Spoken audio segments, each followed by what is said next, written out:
یو کوچنی د 2 کالو لعنت دی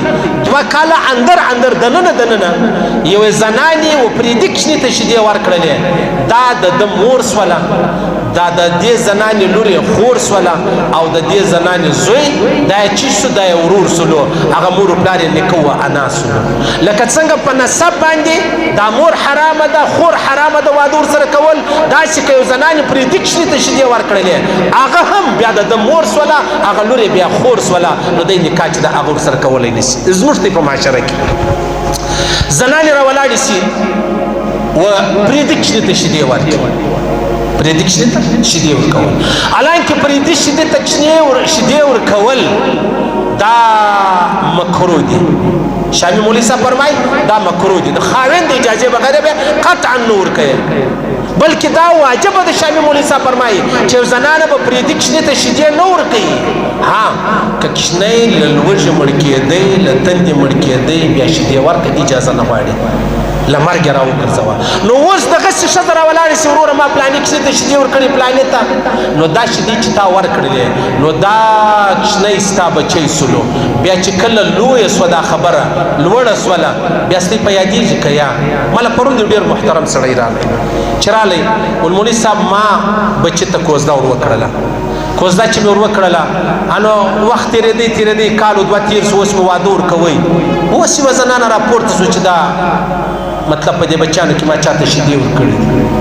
ولې اجاڼۍ هغه 2 کاله کوزده کې خو ته هم ناستې وې خو تا هم بسکوټونه خوړل خو ته هم ناسته ولې لاسونه دې سره کول تا هم دریایي ووهلې نن څه پېښه سوله 2 کاله بعد زنانه راپورته سوله چې ما شیدې ورکړي هغه واده برابر دی کارډونه برابر دی وروره سبا او بل میاشت بعد بیا واده یي اوس څه چم کوې یواره یوه ملا لرم لاړ بیا بل ملا لرم بیا بل ملا لرم لاړ شي اشه دې ښځو ته یې ولې داسې چمونه کوئ ولې د خلکو کورونه ورخرابوئ ولې دومره له عقله خلاص یاست او بیا ډېر ځله دا ښځه نه ده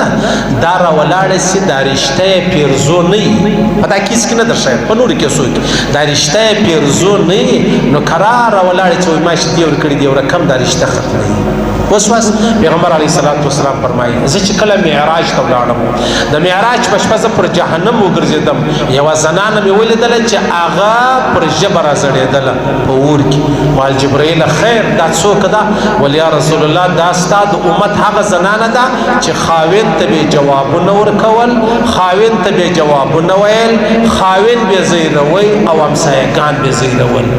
زه ګمان نه کوم زه فکر نه کوم چې په زرو ښځو کې د 2 ښځې بچال سي چې هغه د یا خاوند نه زیروي یا د جوابونه نه ورکوي زه ګمان نه کوم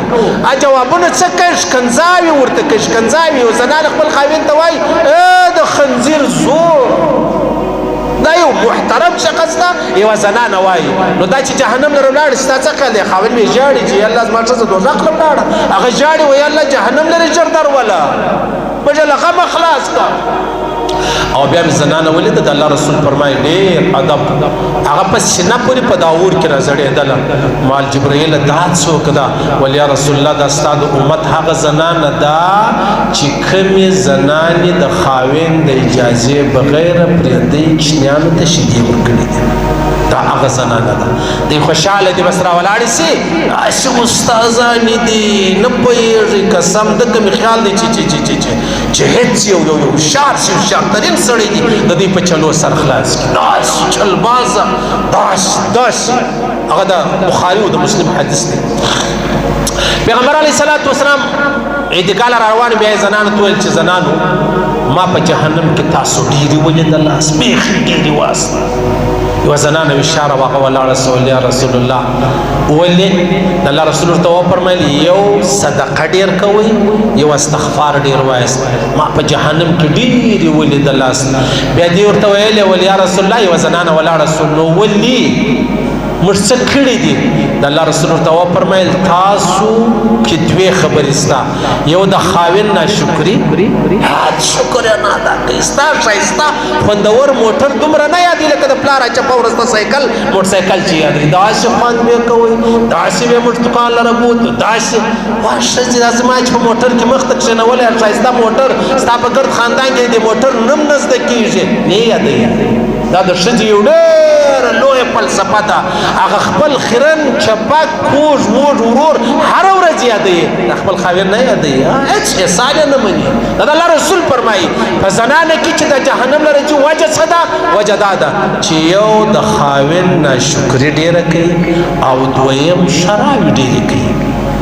لعنتونه ډېر وایي ملامتیاوې ډېرې وایي ستا دې خدای کور خراب کړي تا دې خدای په سترګو ړوند کړي تا دې خدای پاک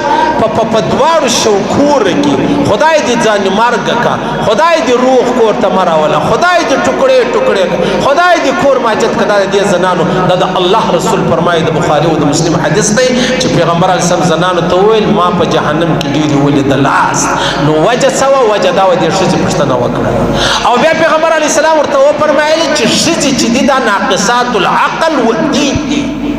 عقل هم ډېر کمزوری دی او دین یې هم ډېر دی کمزوری دی بیا زنانې پوښتنه وکړه ول یا رسول الله زموږ عقل ولې کمزوری دی د الله رسول ورته وفرمایلي د دوو زنانو ګواهي د یوه نارینه برابر جوړېږي عقل رالی پکې الله فرمایي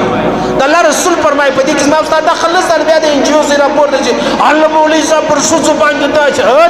مشته مه رایادوئ مشته ډېر ښه سره پېژنو د یوې ورځې پښتنو ستاسو زرینې لونګۍ وه هغه اوږدې جامې څنګه سولې زه د عقلمن په شان غږ مې درځي که نه درځي د یوې ورځې پښتنو هغه لونګۍ وي اوږدې جامې په یاد مې دي غږ مې درځي که نه درځي علاحده موږ دې سره خبرې و څه چم شروع شوی دی په پښتنو کې ښځه راولاړېږي لاس میلاوي د پرېدي سره عجبه دا جوړه سوله دغه چې کله فاتحه یې زنانو په فاتحه کې د نارینهو سره ناست دا هم فاتحه اخلي نارینه راځي نو ته نر یې که ښځه یې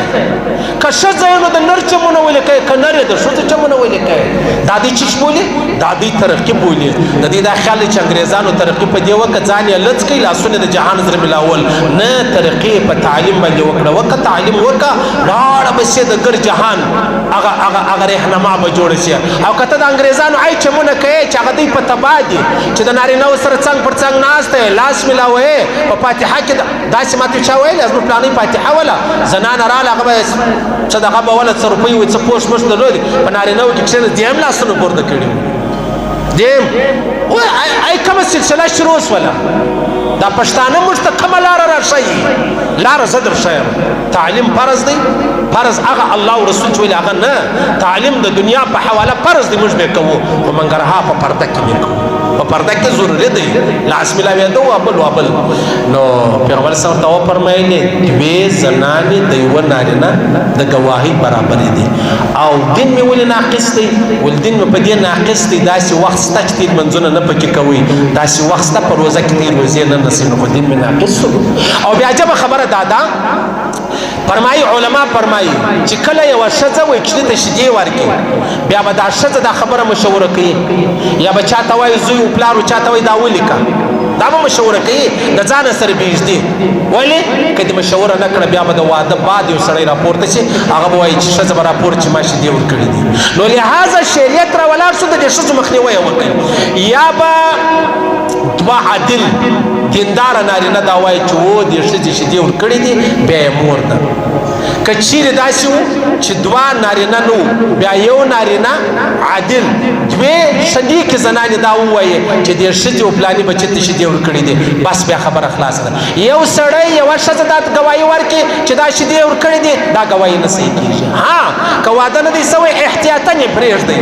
ولې مشکل جوړوي که واده سوی دی بچیان پیدا سوي دي بیا یو ښځه و سړی راپورته سولو یا دوې ښځې راپورته سولې د هغو ګواهي چې دغه صحیح کېږي نه نو لهذا د الله رسول فرمایي چې کومه ښځه د خاوند د اجازې بغیر وکښنې ته شیدې ورکړي پرېږدي کښنې ته بیا په جهنم کې ما ولیدله چې دا راسړېدله الله پاک نو ویل اولادل قبول منظور وګرځوي